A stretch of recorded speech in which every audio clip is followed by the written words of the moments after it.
ከኔ በስተቀር ሌላ አምላክ አታምልኩ ነው የሚለው። ስላሴ ምስጢረ ስላሴ ትደነቃለች እንጂ አትነገርም አሉ። ምክንያቱም ማስረዳት አልተቻለም።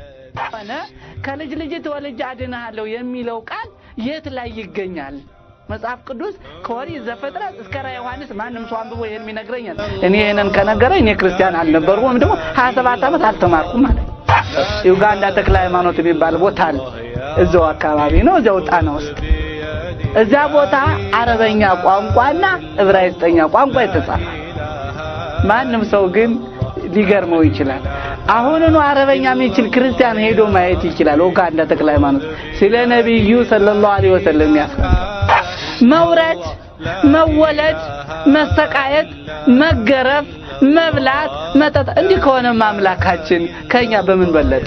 ስላሴም በቂ ማስረጃ ስላላገኘው ፈጣሪ አንድም ሶስትም ነኝ ራሱ ብሎም ስላልተናገረ፣ ሁለተኛ እኔ አምላክ ነኝ ብሎ ክርስቶስን ስላላስረዳ እነዚህ ሁሉ ተጠቅልለው ወደ ወሬነት ሲቀየሩብኝ አንድ አምላክ የሚለው እስላማዊ የሆኑ ጽሁፎችን ሳነብ ከውስጤ ጋር ተስማማ።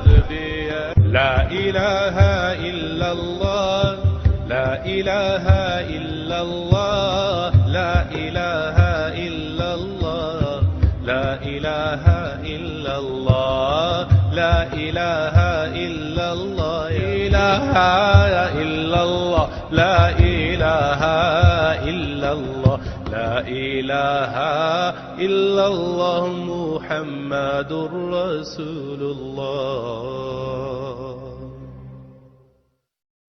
بسم الله الرحمن الرحيم. الصلاة والسلام على رسول الله صلى الله عليه وسلم. أما بعد እንግዲህ የምንነጋገርበት ርዕስ ከረጅም ጥናት በኋላ ጉዞ ወደ እስላም የሚል ይሆናል። በመጀመሪያ ግን ስሜን አስተዋውቃለሁ። በአሁኑ ሰዓት ኻሊድ ካሳሁን እባላለሁ። በፊት ለብዙ ዘመናት ባሳለፍኩት ታሪክ በክርስትና ዓለም ውስጥ ስኖር እጠራበት የነበረው ብዙ ክርስቲያኖች እንደሚያውቁኝ ሁሉ መምህር አባ ወልደ ስላሴ ካሳሁን እባላለሁ ስባል ቆይቻለሁ። እንግዲህ ከረጅም ጥናት በኋላ ጉዞ ወደ እስላም ያልኩት ሰፋ ያለ ታሪክ ስለሆነ በአላህ ስም እንድትከታተሉኝ እጠይቃለሁ።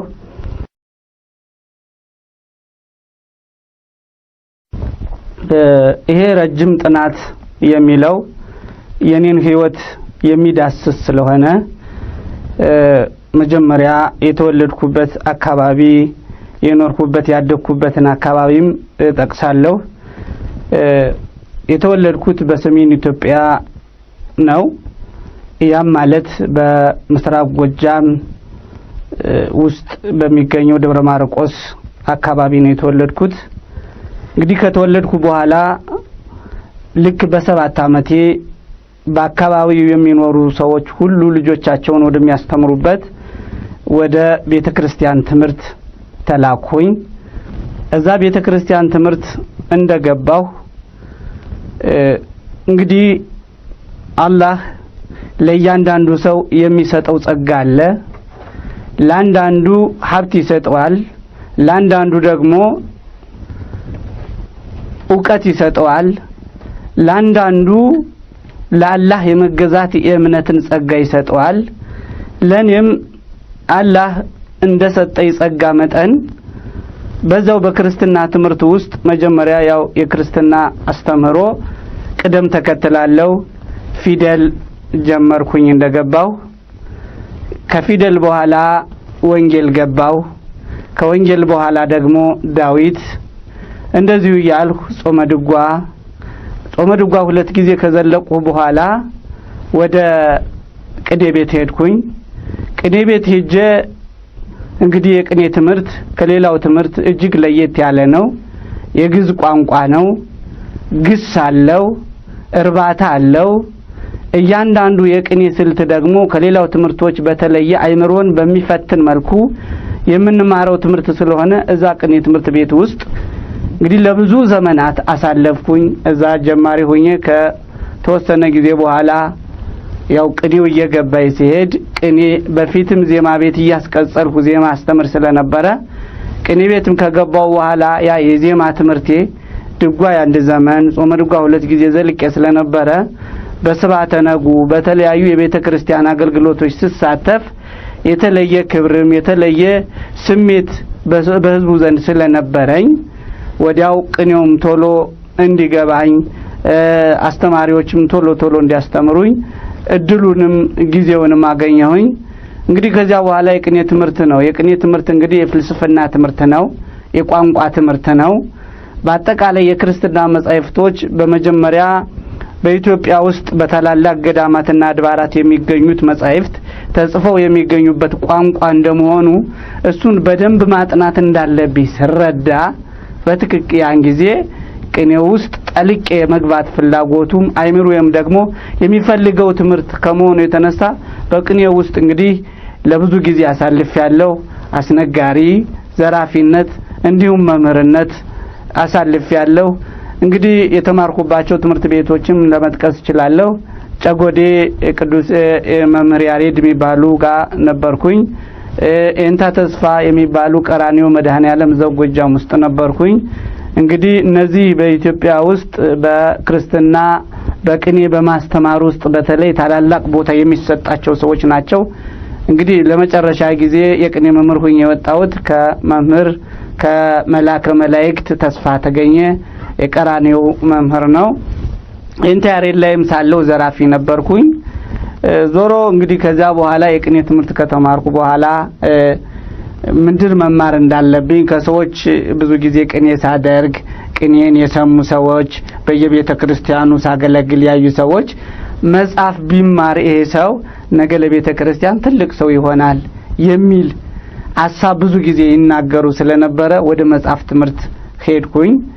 እንግዲህ መጽሐፍ ትምህርት ብዙ ቦታ ነው የተማርኩ። ያው ዲማ ጊዮርጊስም ነበርኩኝ ከነ መምህር ዘሚካኤል። እንደገናም ጎንደር መድኃኔዓለም ከሊቀ ሊቃውንት ዝራ ነበርኩኝ። እዚህ መንፈሳዊ ጳውሎስ ደግሞ መንፈሳዊ ኮሌጅ ውስጥ ከነ ኤንታ ገብረ ስላሴ ነበርኩኝ። ዞሮ ዝዋይ ሐመረ ብርሃን ከመምህር ኤንታ ገብረ መድን ከሚባሉ አንድ መነኩሴ የሐዲስ ኪዳን መምህር ላይ ነበርኩኝ።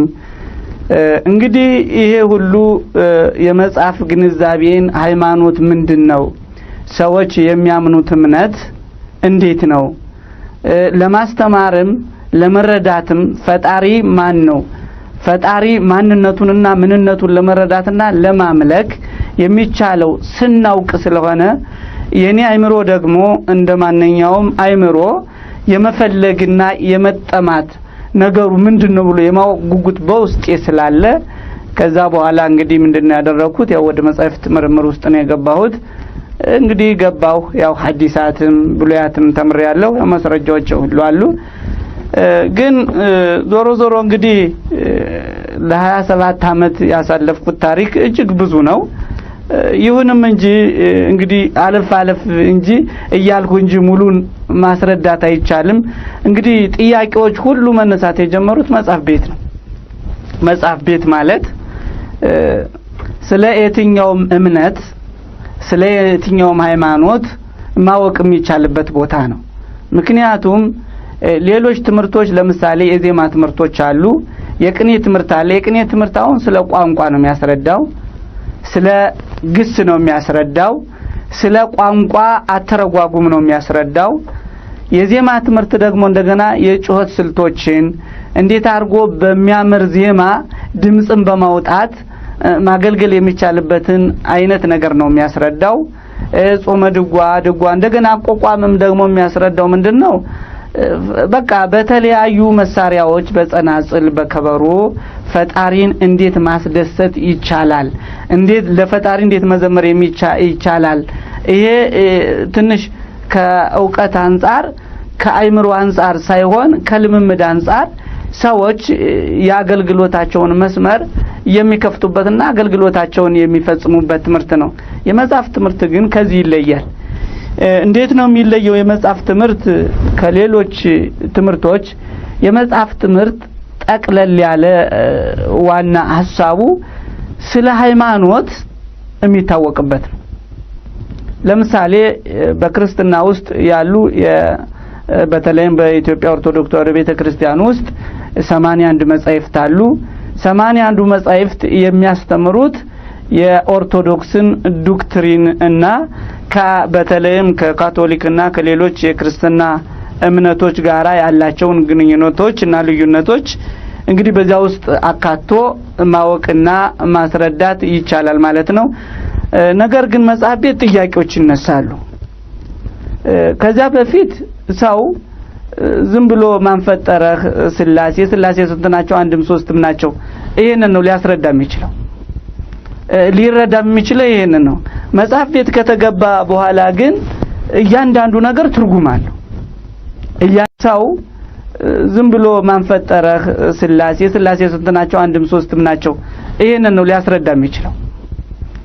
ሊረዳ የሚችለው ይሄንን ነው።